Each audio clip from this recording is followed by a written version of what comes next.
Nah, maka itu yang pertama, dalam kesempatan ini tanamkan dulu keyakinan dalam diri kita bahwa Allah Maha Adil. Allah begitu indah dan baik perbuatannya. Allah tidak jahat, Allah tidak zalim. Mustahil Allah mengirimkan bencana ke satu tempat tanpa ada sebab-sebabnya yang membuat Allah mengirim bencana tersebut, saudara. Nah, baiklah, setelah panjang lebar saya sampaikan sedemikian rupa, kemudian sekarang muncul pertanyaan, lalu kenapa harus Aceh? Ada apa dengan Aceh? Aceh kan Serambi Mekah, Aceh kan Nanggro Aceh Darussalam. Aceh itu kan satu-satunya provinsi di Indonesia yang telah diizinkan oleh pemerintah Republik Indonesia untuk menjalankan syariat Islam. Disetujui oleh presiden, oleh parlemen, setuju Aceh menerapkan syariat Islam. Aceh penduduknya 100% kaum muslimin. Kenapa bencana harus terjadi di Aceh? Nah, untuk menjawab ini, ingat, pertama, tanamkan dulu husnudzon kepada Allah. Jangan kita suudzon kepada Allah. Nanti kalau kita suudzon kepada Allah bisa merusak akidah. Yakinlah bahwa Allah tidak akan kirim bencana ke Aceh kalau tidak ada apa-apa di Aceh. Pasti ada sesuatu, ya ikhwan. Nah, karena itu saya dengan 1.300 relawan yang saya bawa dari tanah Jawa, Kalimantan dan Sulawesi, berangkat ke Aceh, duduk tinggal di Aceh 2 bulan lebih untuk mengutip mayat-mayat yang berserakan di mana-mana tempat. 2 bulan kami di sana. Dari NGO kami saja kami berhasil mengevakuasi, mengangkat, mengurus, mensolatkan, menguburkan jenazah-jenazah yang kami kutip tidak kurang dari 40.000 mayat. Sementara yang dikumpulkan oleh tentara, yang dikumpulkan oleh polis, yang dikumpulkan oleh NGO lain, semuanya digabung, semua digabung, dihitung total yang sudah diurus, yang sudah dikutip, diangkut dan dikuburkan tidak kurang dari 130.000 mayat. Sementara yang hilang tidak kurang dari 150.000 orang. Itu yang hilang, entah kemana.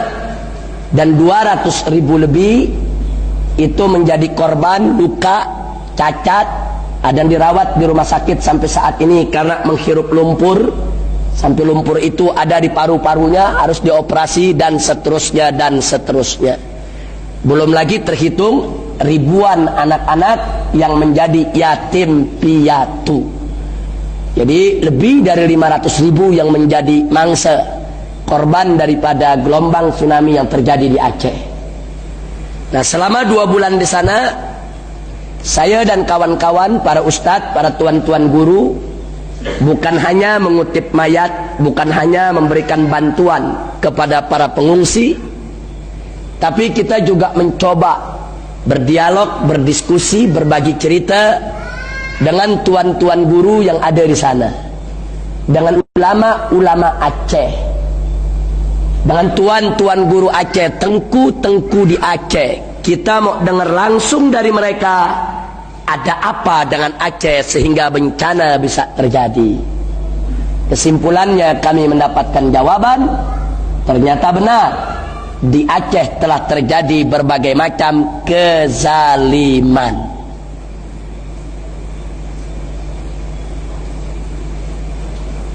Memang Aceh diberikan syariat, tapi pada saat yang sama ada pihak-pihak tertentu yang sengaja berupaya untuk membuat Aceh tidak berjaya menerapkan syariat Islam. Jadi mereka berupaya bagaimana supaya syariat Islam tidak berjaya di Aceh.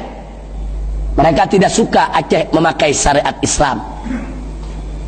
Kenapa? Karena Kalau Aceh berjaya menggunakan syariat Islam, maka akan muncul provinsi-provinsi lain di Indonesia yang juga minta diterapkan syariat Islam. Saat ini yang sudah minta dalam senarai provinsi-provinsi yang sudah meminta syariat Islam itu cukup banyak. Sulawesi Selatan, Kalimantan Timur, Kalimantan Selatan, Kepulauan Riau, Madura, Provinsi Banten, Jawa Barat. Luar biasa banyak daerah yang minta penerapan syariat Islam. Jadi Aceh itu pilot project, itu percontohan, akan dijadikan suri tauladan. Kalau Aceh berhasil, semua wilayah ini akan minta syariat Islam.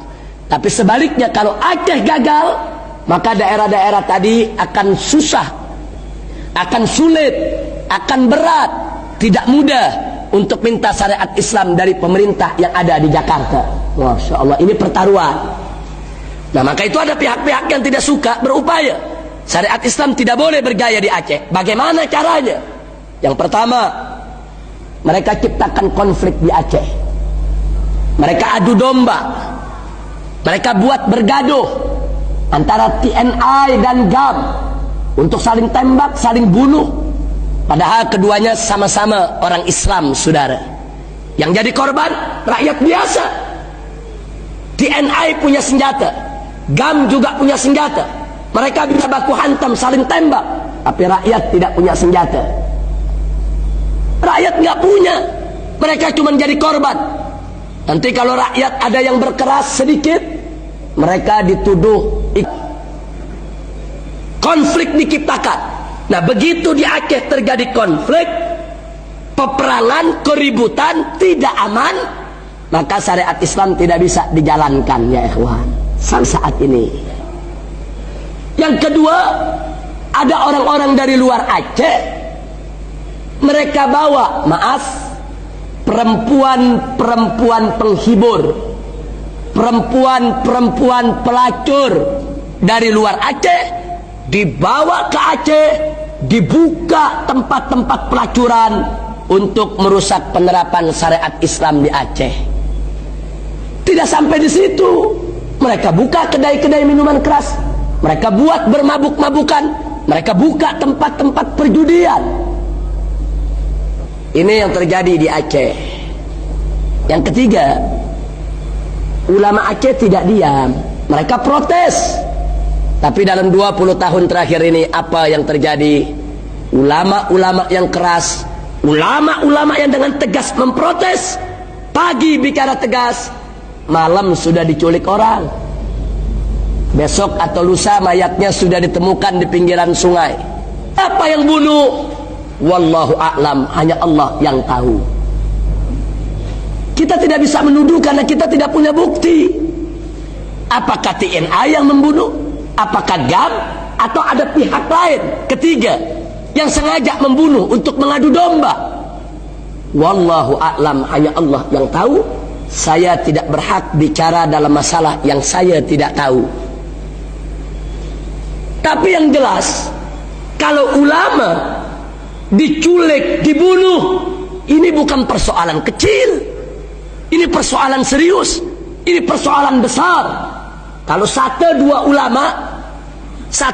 ulama mungkin kita anggap persoalan itu masih biasa. Tapi ini yang diculik bukan satu dua ulama, puluhan, ratusan ustadz-ustadz di surau-surau, di masjid-masjid, di madrasah-madrasah, di dayah-dayah.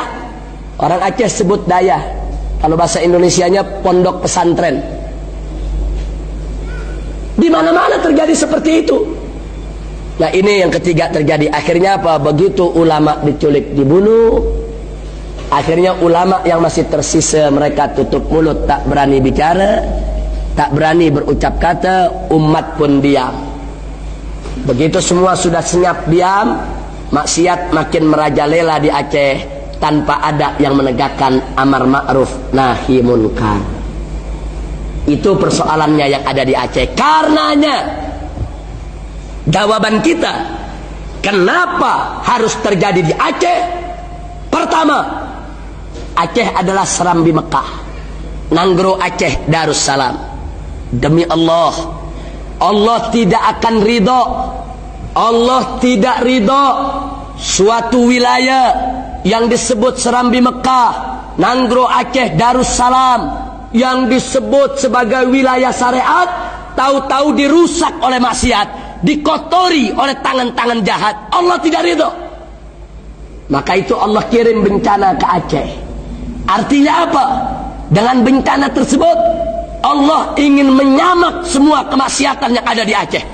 Allah ingin bersihkan Aceh dari segala kemaksiatan dan kemunkaran. Buktinya tempat-tempat maksiat di Aceh rata semuanya. Masya Allah. Jadi Allah yang turun tangan. Ini wilayah syariat, ini Serambi Mekah. Oh, kau mau coba-coba kotori dengan maksiat, Allah kirim tenteranya, Allah kirim gelombang tsunami, disamak Aceh, dikuliti, dibersihkan. Masya Allah. Itu jawaban yang pertama. Yang kedua, Allah pernah berfirman dalam hadits qudsi. Apa kata Allah? Man adali waliyan faqad adzantuhu bil harbi. Barang siapa yang mengganggu aku punya wali, kata Allah, maka niscaya aku umumkan kepada orang tersebut bil harb, dengan peperangan. Masya Allah. Saudara, Allah mengumumkan perang kepada siapa saja yang mengganggu wali Allah. Siapa itu para wali Allah di atas muka bumi ini? Para wali Allah adalah ulama-ulama yang soleh, ulama-ulama yang istiqamah, ulama-ulama yang tidak menjual agamanya dengan dunia, ulama-ulama yang tidak bisa dibeli dengan urusan dunia, ulama-ulama yang lurus, ulama-ulama yang takut kepada Allah subhanahu wa ta'ala. Dan saya yakin di antara ulama-ulama yang diculik, dibunuh di Aceh, ada sebagian mereka memang wali Allah. Allah cinta mereka, Allah sayang mereka, dan Allah tidak ridho mereka diganggu, diculik, dibunuh. Allah sudah berikan waktu buat ulama lain untuk bicara, protes. Allah berikan sedikit waktu, 10-20 tahun, untuk umat Islam di Aceh memperbaiki diri, untuk memprotes kalau ulamanya dibunuh. Tapi karena mereka semua sudah diam, mereka semua sudah ketakutan, mereka semua sudah diteror, Allah yang turun tangan. Allah kirimkan tsunami. Mana itu yang menculik ulama? Mana itu yang membunuh ulama? Mana itu mereka yang punya senjata? Mana itu mereka yang menakut-nakuti umat, yang membunuhi ulama? Mana? Digulung semua oleh gelombang tsunami. Masya Allah. Nah, jadi sekali lagi jelas bagi kita bahwa gelombang tsunami yang terjadi di Aceh ada sebab, bukan tidak. Nah, karena itu saya dan kawan-kawan yang kebetulan tinggal di Jakarta, kami sudah kirimkan message, pesan kepada presiden kami yang kami cintai, yang kami hormati. Kami sudah ceritakan ini semua. Kami minta kepada Bapak Presiden kami untuk segera memperbaiki situasi di Aceh. Dalam arti kata, jangan hanya cuma membangunnya saja, datang dari luar membantu bangun Aceh, buat jalan, bikin sekolah, tidak cukup. Akan tetapi yang harus diperbaiki adalah Aceh harus tetap menjadi Serambi Mekah, dan Aceh harus tetap diberikan kesempatan menjalankan syariat Islam. Dan ini sudah direspon oleh Bapak Presiden, dan beliau sudah memberikan pernyataan Aceh harus tetap menjadi Serambi Mekah, dan beliau berjanji untuk menyelesaikan Aceh secara baik.